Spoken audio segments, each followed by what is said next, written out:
Zara and the new fast fashion. You heard in the case all about Zara. Zara, frankly, is one of the world's great retailers, and it really started with a couple by the time it's all done. And the parent company now today is called Industrial de Diseño Textil, and it's really based in Spain. It's the world's largest and most profitable fashion retailer. It really has carved out its specific niche.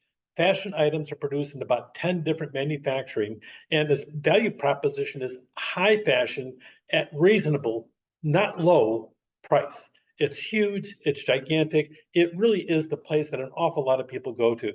Product variability, scarcity, they really focus in, and I encourage you to take a good look in the textbook as to exactly what they do. They do not make a massive amount of orders ahead of time. They make small chunks of orders and try to make certain that the shelves are cleared throughout the entire year. It's a different philosophy. Instead of one giant order, all the merchandise pops on their shelves in August. They crank it out by the time Christmas is over with, and then are stuck with it after Christmas inventory. No, they believe in making certain they're taking bite-sized chunks of what they anticipate the market's going to be by using small batch sizes. They have an excellent logistics aspect of it. They order pretty much every single week to make certain they have the right stuff on the shelves, because they're trying to put the right stuff in front of customers so they don't lose anything, and also that they are the mainstay.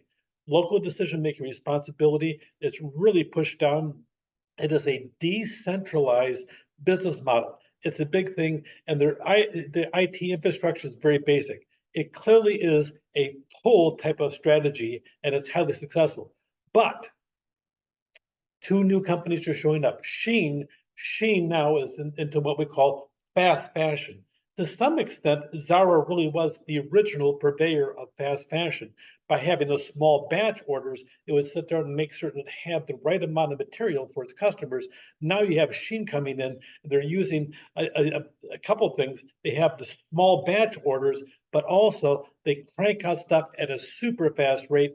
They drop it after about 4 months. So you may buy something that's totally fashionable today, and boom, you get rid of it in just a few short period of time, and all of a sudden you go on to something else, and you can't reorder what you currently have.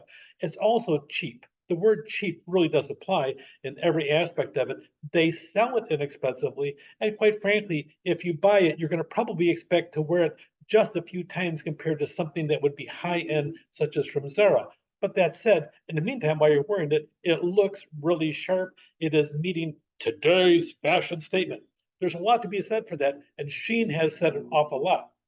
They've revolutionized manufacturing and fashion with thousands of factories in China that turns out tens of thousands of new styles daily.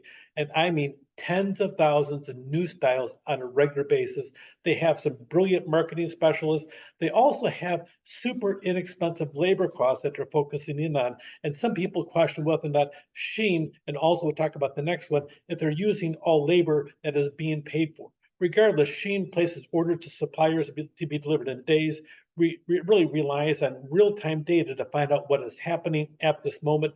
It cuts down on the size of storage, because remember, the biggest problem that we all face is all that capital outlay on inventory. The less inventory, the better. Shein does its very best to sit down and not have hardly any inventory on anybody's shelves anywhere. Their competitor is also a Chinese fashion apparel called Temu.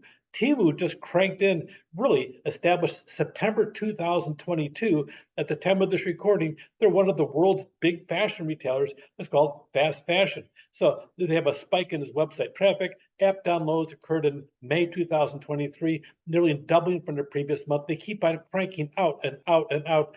These headlines are coming from some of the top economic journals.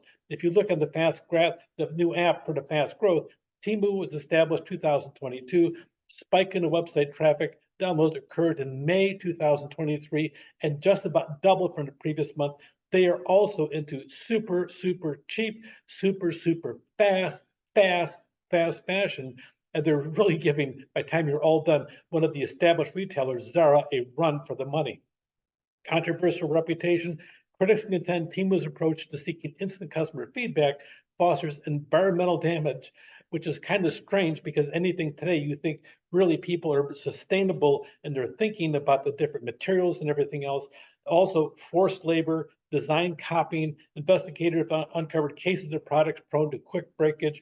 Their materials aren't very good, but you know what? They don't make any bones about it. It is cheap, inexpensive in every single aspect of it, and it might also use slave labor in the process of doing that. But people, regardless of the possibilities, they're still buying, buying, and buying.